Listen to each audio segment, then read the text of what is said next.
Hello my dear student, आप सभी का स्वागत है इसके सर यूट्यूब चैनल पे। इसको दोनों को पहले समझिए कि विद्युत द्विध्रुव किसे कहते हैं। ध्यान से देखिए, विद्युत द्विध्रुव को डायरेक्ट द्विध्रुव भी बोला जाता है, तो आप लोग हड़बड़ाइएगा नहीं।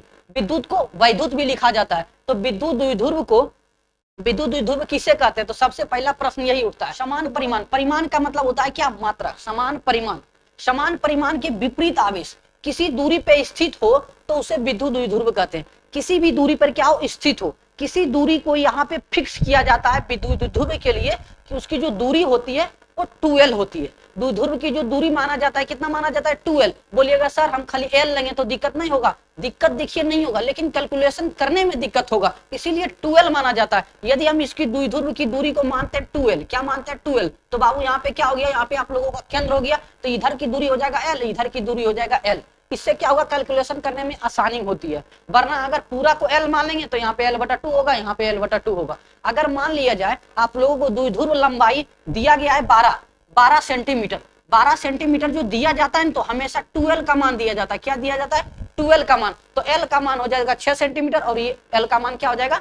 6 सेंटीमीटर होगा, 6 में बदल जाएगा। तो आप लोग 2L भी मान सकते हैं, या तो L भी मान सकते हैं, या तो कैपिटल D कुछ भी मान सकते हैं, लेकिन हम आप लोगों को यही सजेशन देंगे कि 2L मानिए। 2L मानने से कैलकुलेशन में दिक्कत नहीं होता है। तो समान परिमाण के विपरीत आवेश, समान परिमाण होना चाहिए। अगर मान लीजिए यहाँ पे 5 कूलम आवेश है तो यहाँ भी 5 कूलम आवेश होना चाहिए, यहाँ पे प्लस है तो यहाँ पे माइनस होना चाहिए।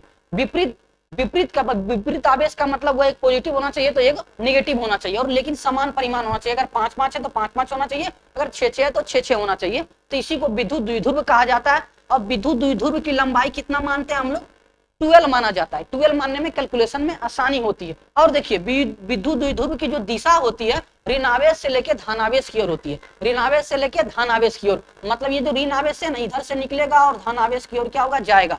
ऋण आवेश से लेके किधर जाती है? धनावेश की ओर विद्युत द्विध्रुव की दिशा। लेकिन विद्युत क्षेत्र की दिशा, विद्युत क्षेत्र को ई द्वारा सूचित किया जाता है। इसकी जो दिशा होती है वो प्लस से किधर होती है? माइनस की ओर। प्लस से होती है माइनस की ओर। तो ये दोनों को याद रखिएगा। विद्युत द्विध्रुव की दिशा माइनस से होता है धनावेश की ओर, और विद्युत क्षेत्र की दिशा होता है धनावेश से ऋणावेश की ओर। ठीक ना? तो ये दो क्वेश्चन आप लोगों को हम बताए हैं। तो विद्युत द्विध्रुव तो आप लोगों को समझ में आ गया होगा, यहाँ पे आप लोगों को बता दिया। अब एक होता है विद्युत द्विध्रुव आघूर्ण।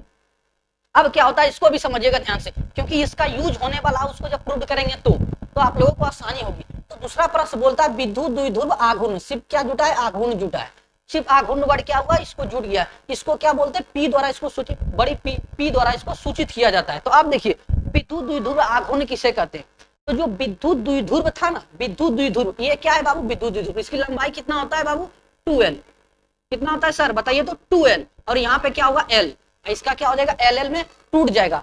तो यहाँ पे विद्युत द्विध्रुव आघूर्ण किसे कहते हैं? तो विद्युत द्विध्रुव के एक आवेश, जो विद्युत द्विध्रुव के किसी एक आवेश को लीजिए, या तो इसको लीजिए या तो इसको लीजिए, दोनों आवेश तो सेम ही होता है, फिर चिन्ह क्या होता है? विपरीत होता है। तो किसी एक आवेश का परिमाण बोल रहा है। क्या बोल रहा है? परिमाण। परिमाण का मतलब हुआ ये 5 है, ये भी 5 होगा, ये 10 है, ये भी 10 होगा। तो एक परिमाण लीजिए, तो परिमाण क्या ले लेते हैं? Q ले लिए। तथा द्विध्रुव लंबाई 2L, द्विध्रुव लंबाई यहाँ पे हम माने 2L, तो यहाँ पे 2L लेंगे। अगर L मानिएगा तो L लीजिएगा, D मानिएगा D मानिएगा, जो भी मानिएगा जो लेना पड़ेगा। तो हमेशा 2L मानिएगा और 2L ही लीजिएगा।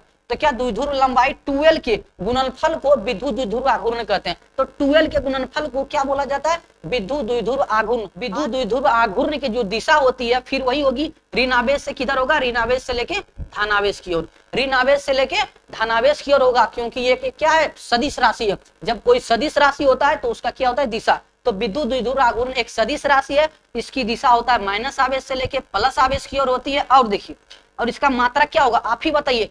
विद्युत द्विध्रुव आघूर्ण बराबर कितना हो गया? P बराबर हो गया Q into 2L। Q into कितना हो गया? 2L। 2L क्या है? लंबाई है। ये क्या है? आवेश है। तो आवेश का एसआई मात्रा क्या होता है? कूलम। आवेश का एसआई मात्रा कूलम हो गया। और 2L क्या है? लंबाई। तो लंबाई का एसआई मात्रा क्या होगा? मीटर। लंबाई का एसआई मात्रा होगा बाबू मीटर। तो इसका जो मात्रक हुआ क्या हो गया? Coulomb into metre. Coulomb into कितना हो गया? मीटर। अब इसका बीमा पूछेगा तो बीमा क्या होगा बताइए? तो आवेश का बीमा कितना होता है? आवेश का बीमा होता है 80। आवेश का बीमा होता है बाबू 80। और लंबाई का बीमा कितना होता है? लंबाई का बीमा L। तो इसका पूरा बीमा कितना हो गया? ATL। कितना हो गया? ATL। या तो इसको इस तरह भी लिख सकते हैं LTA। अब जिस तरह से आप लोग इसको सोड़िया के लिखना चाहते हैं लिख सकते हैं। आवेश का बीमा हो गया 80 और लंबाई का बीमा हो गया, यहाँ पे मीटर है तो लंबाई का बीमा कितना हो गया? L। तो ये हुआ मात्रक, ये हुआ बीमा। और इसका एक अन्य मात्रक होता है जिसको डेवाई भी कहा जाता है। क्या? डेवाई भी कहा जाता है। डेवाई ये क्या है, बड़ा मात्रक है। क्या है, बड़ा मात्रक। तो एक डेवाई बराबर होता है 10/3। 10/3 गुना 10 पे पावर माइनस 10 पे पावर कितना होता है, minus 30 coulomb into metre. Coulomb into कितना होता है, मीटर। तो अगर इसको एक डिवाइड अगर भागा दीजिएगा तो कितना होगा, 3.3 गुना 10 पे पावर -30 कूलम इंटू मीटर। ये दोनों में संबंध होता है, कूलम मीटर और डेवाई के मात्रक में क्या होता है, संबंध होता है। ये भी बिहार बोर्ड के एग्जाम में क्या है, पूछा गया। और विद्युत द्विध्रुव आघूर्ण आप लोगों को क्लियर हो गया होगा। मिलते हैं नेक्स्ट वीडियो में, तब तक के लिए जय हिंद।